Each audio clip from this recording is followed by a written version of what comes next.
আমি গতকাল এক জায়গায় গেছিলাম, আপনারা দারুয়া হাসপাতাল কেউ গেছেন বা দেখেছেন, সেটা পেরিয়ে একটা কলেজ আছে, পলিটেকনিক কলেজ, সেটা পেরিয়ে গেছিলাম এক ব্রাহ্মণ পরিবারের স্বামীকে দীক্ষা নিতে। স্ত্রী দীক্ষা নিয়েছেন 15 বছর, 15 বছর স্বামী দীক্ষা নেয়।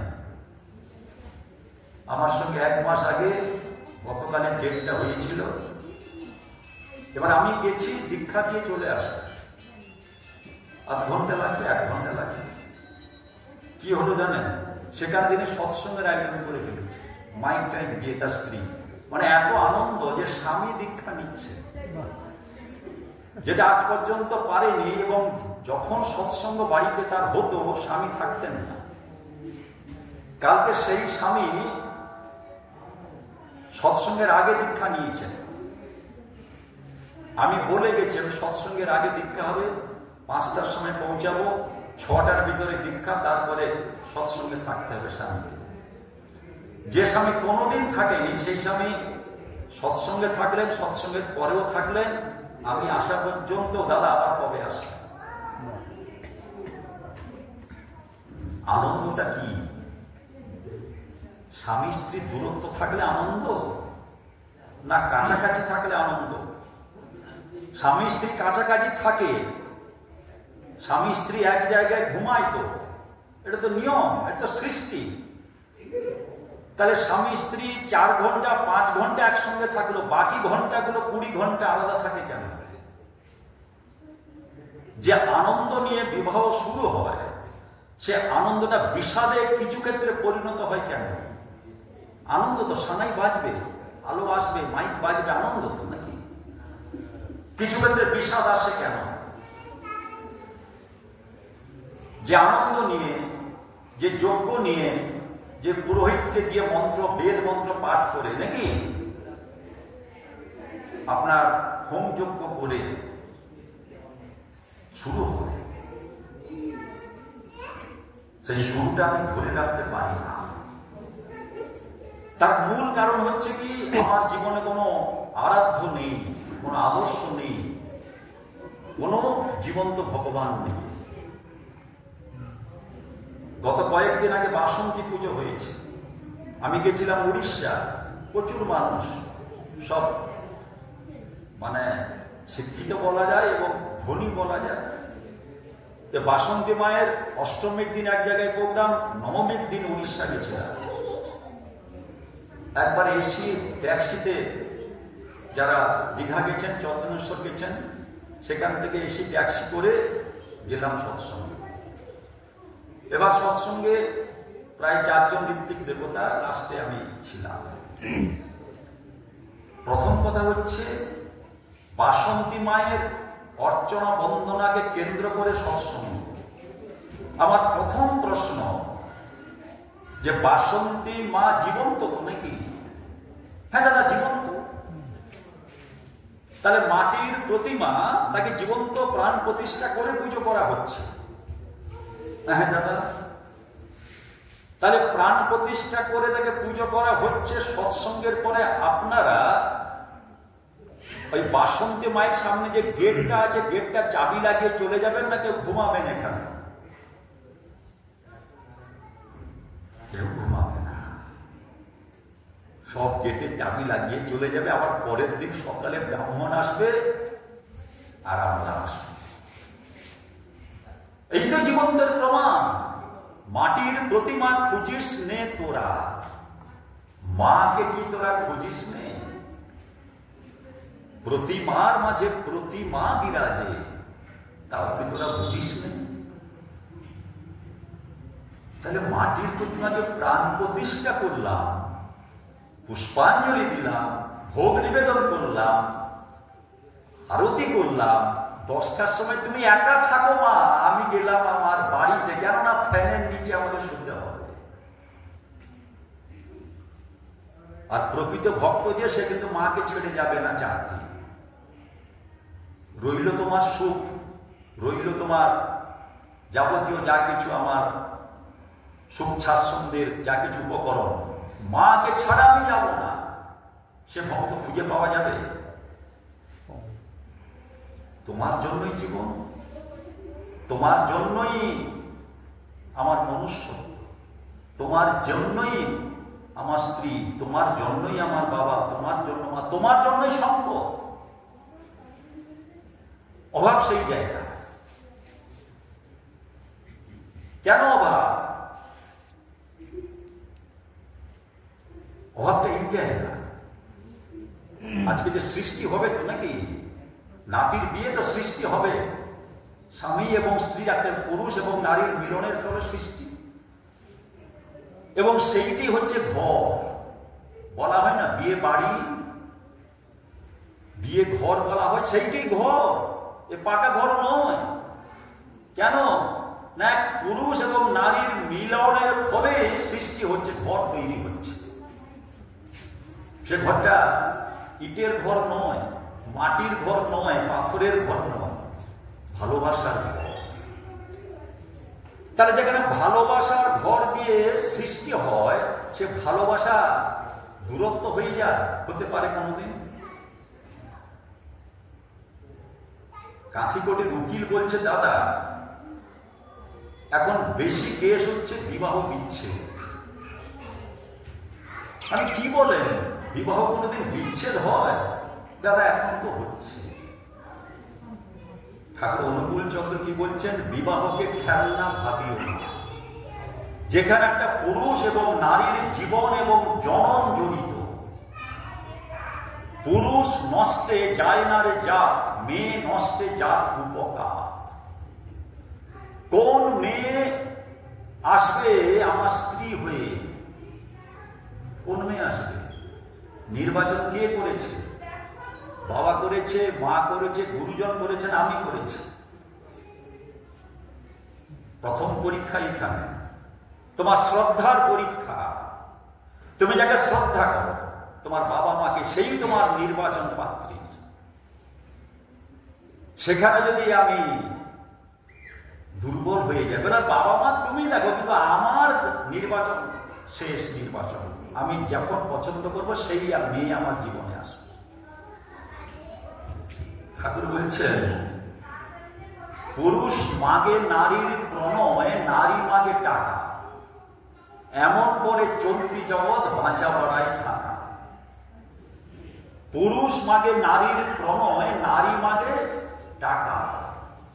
দেখছেন তো, আমার এটা হবে তো, স্ত্রী বলছে আমার এটা আছে তো, আমার এটা আছে তো, কন্ডিশন।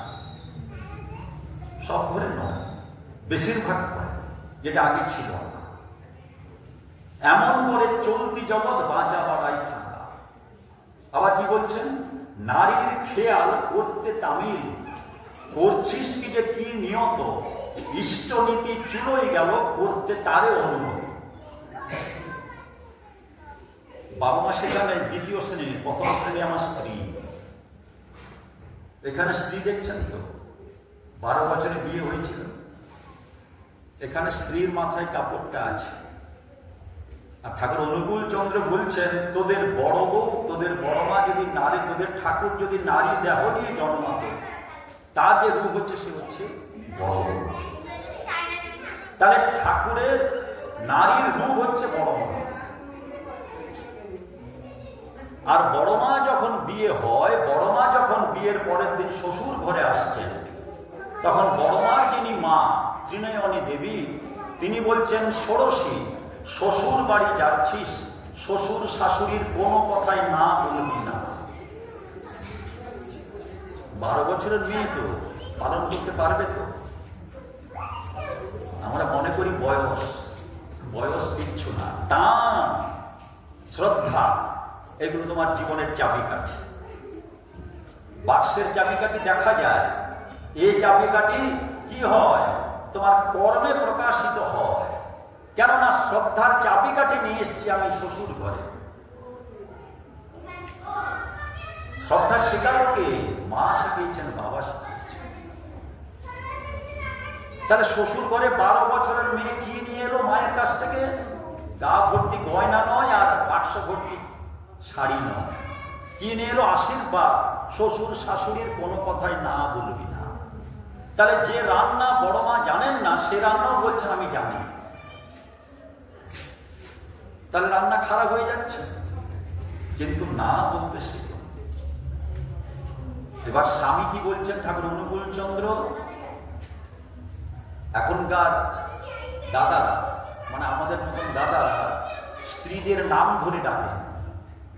আমি তো বড় ব্যথা পাই যখন স্বামী কোনো স্ত্রীকে, স্ত্রীর বাবার ঘরে যে নাম, সেই নামটা ধরে যখন স্বামী ডাকে স্ত্রীকে, তখন মর্যাদা হানি হয়।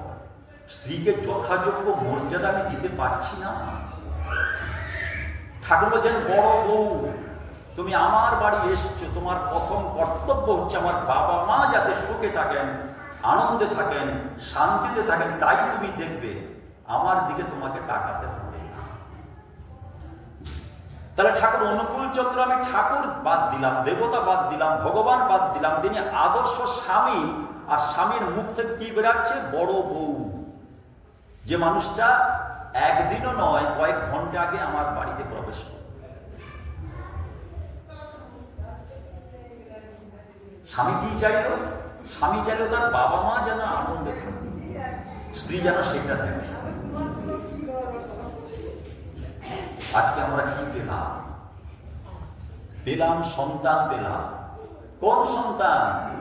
না, ঠাকুর বলছেন টাকার এপিড আর ওপিড, আমি যা বড় খোকা তাই। আমি থাকি বা না থাকি, তোরা বড় খোকাকে মাথায় নিয়ে চলবি। ঠাকুর যখন লীলা সম্বরণ করলেন তখন দায়িত্ব দিয়ে দিলেন বড় ছেলে। বড় ছেলে আমার সন বাই বার্থ নয়, সন বাই কালচারও বটে। ঔরসজাত সন্তান নয়, কৃষ্টিজাত সন্তান। তাহলে ধর্মটা কোথায়? ধর্মটা কিন্তু ওই ভোগ নিবেদনে নয়, ধর্মটা ধূপ জ্বালাতে নয়, ধর্মটা কয়েকটা কীর্তনে নয়, ধর্মটা ভাষণে নয়, ধর্মটা আচরণে। তোমার আচার ব্যবহার হবে যেমন ঈশ্বর মঞ্জুর করেন তার তেমন। তোমার চলন বলন এমন হবে বিশ্ব ভুবন চেয়ে রবে। তাহলে দীক্ষাটা কি? শুধু ইষ্টভীতি দেওয়া? দীক্ষাটা কি শুধু প্রার্থনা করা? দীক্ষাটা কি শুধু ঠাকুর বাড়ি বছরে 4 বার যাওয়া? দীক্ষা মানে কি? দীক্ষা মানে নিজেকে দেখা। আমরা যখন বাড়ি থেকে বেরাই, একটা ছোট কাঁচের সামনে আয়না থাকে, বলে আমরা নিজেকে দেখে আসি আমার মুখগুলো ঠিক আছে। আর আমি বলছি দীক্ষা মানে দেখা। দেখবো কার কাছে? তার সামনে। তোমার চলন আমার চলন মিল হচ্ছে তো? তোমার বাবার প্রতি শ্রদ্ধা আমার বাবার প্রতি শ্রদ্ধা মিল হচ্ছে তো? তোমার মায়ের প্রতি টান আমার মায়ের প্রতি টান মিল হচ্ছে তো? আইন এগুলো আমি ঠিক করে নেব।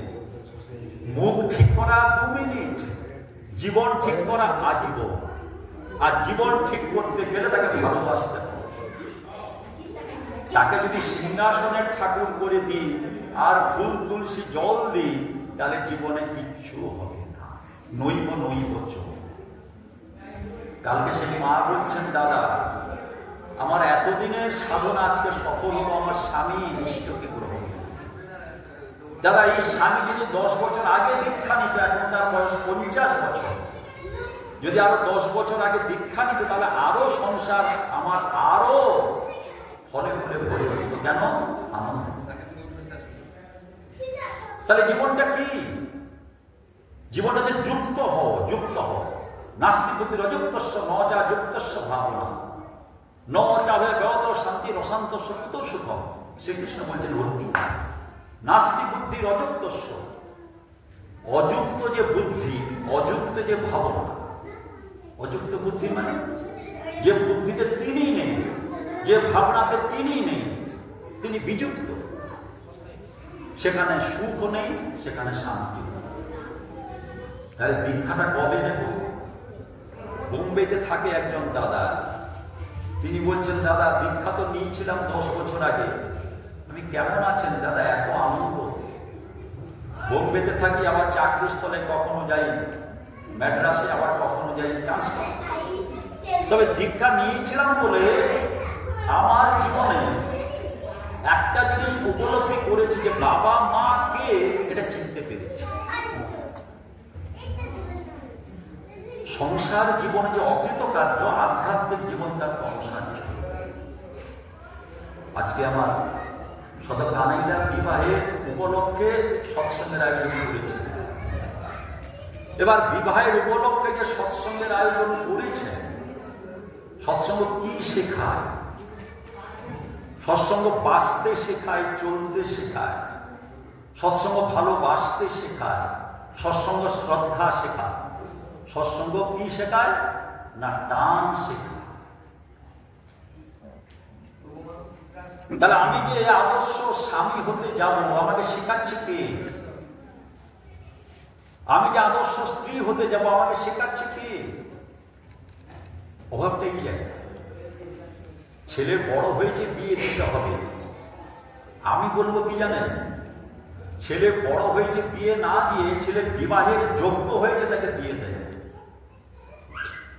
মেয়ে বিবাহের যোগ্য হয়েছে তাকে বিয়ে দেয়। দেশবন্ধু চিত্তরঞ্জন দাস, লাল বাহাদুর শাস্ত্রী তারা গিয়েছিলেন। তারা গিয়ে বলছেন যে আমরা চলে গেলে এই ভারতবর্ষ শাসন করবে কি একটা যোগ্য মানুষ খুঁজে পাচ্ছি না। তখন ঠাকুর অনুকূল চন্দ্র বললেন, দাসদা শাস্ত্রীজি, দেশে মানুষের অভাব নেই, দেশে হচ্ছে মানুষ তৈরি আসছে না, তৈরি হয়ে আসছে না। ম্যারেজ রিফরমেশন বিল পাস করুন, বিবাহ সংস্কার আইন পাস করুন। বিবাহ যেখানে একটা পুরুষ এবং নারীর জীবন এবং জনন জড়িত। ঠাকুর বানিয়ে দিলেন, উন্নয়ন আর শুক্র জনন এই তো বিয়ের মূল। যেমন যেমন করে বিয়ে করিস না করু। স্বামীর ভালো করতে গিয়ে স্ত্রীর সতীত্ব জাগে। ইষ্ট স্বার্থ প্রতিষ্ঠাতেই পুরুষ সতে থাকে। পুরুষ নষ্টে যায় নারী জাত, মেয়ে নষ্টে জাত উপকার। নারীর বৈশিষ্ট্য কটা? নারীর বৈশিষ্ট্য 8টা। নিষ্ঠা, ধর্ম, প্রেরণা, প্রজনন, আর কি? সেবা, শুশ্রূষা, সাহায্য, সম্ভব। 8টা ধর্ম। এই 8টা ধর্মের যদি একটাও যদি আমাদের জীবনে বাদ থাকে, নারী জীবনের ব্যর্থতা, সার্থকতা নেই।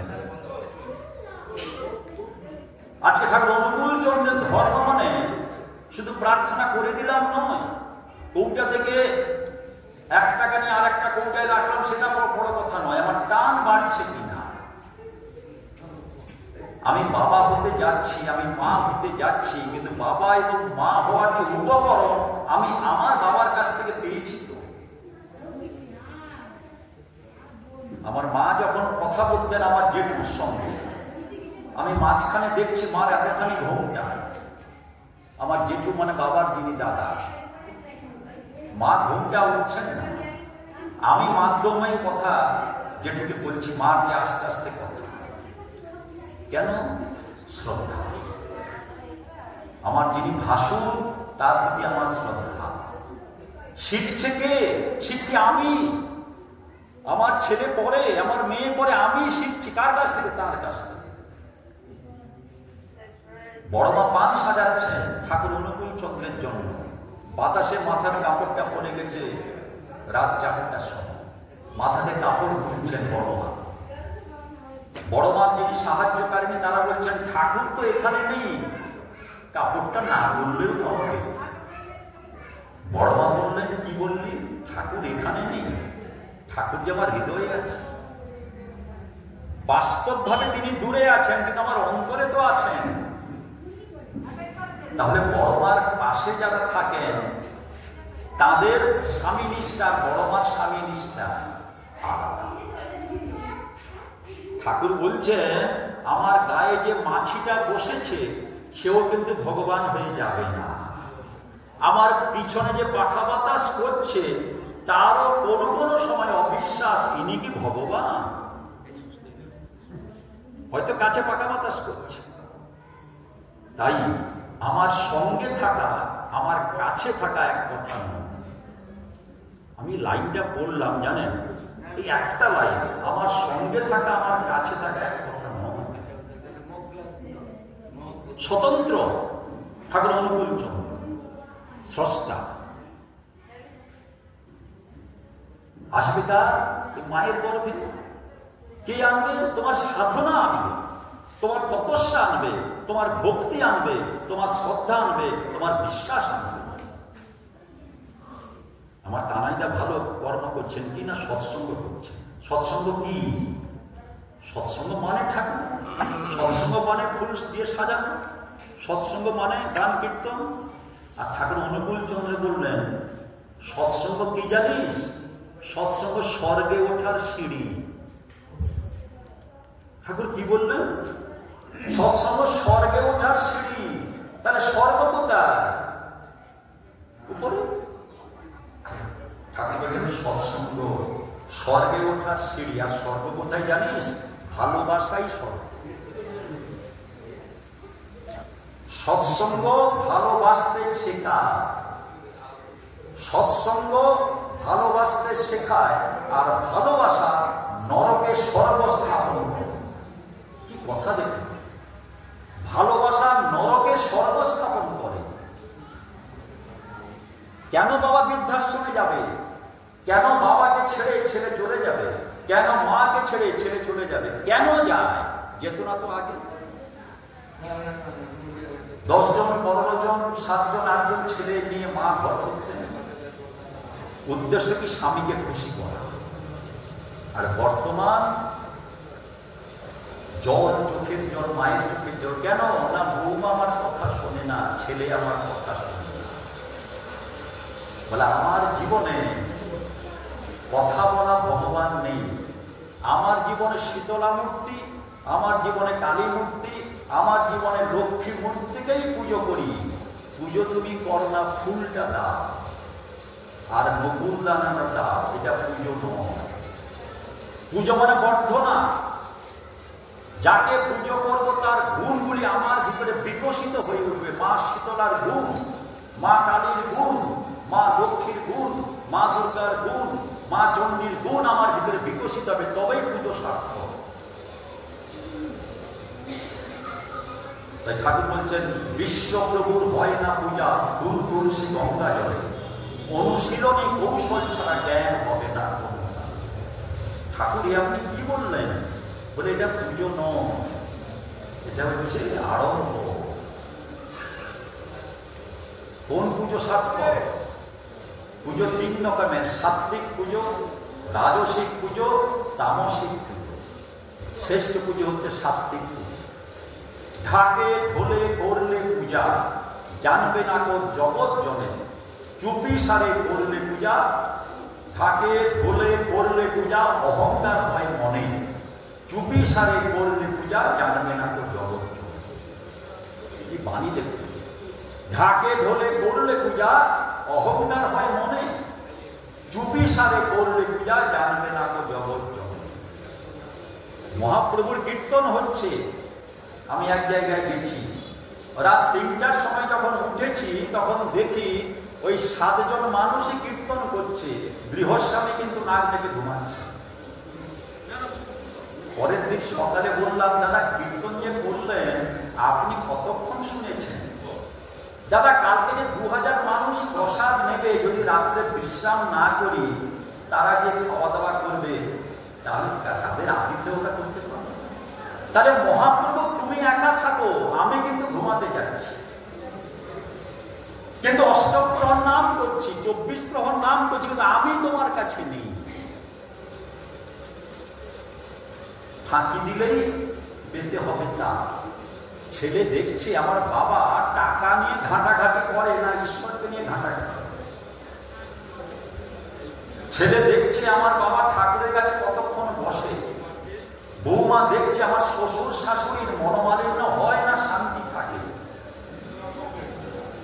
এগুলো ছবি দিয়ে বাঁধানো হয় না, এই অন্তরের ছবিতে তারা রাখে। বৌমা রাখে, শ্বশুর রাখে, শাশুড়ি রাখে। আজকে ঠাকুর অনুকূল চন্দ্রের দীক্ষা নিয়ে জানলেন একটা জিনিস দেখলাম, যে মানুষ তাকে বলে কি করে প্রকৃত বাবা হতে হয়।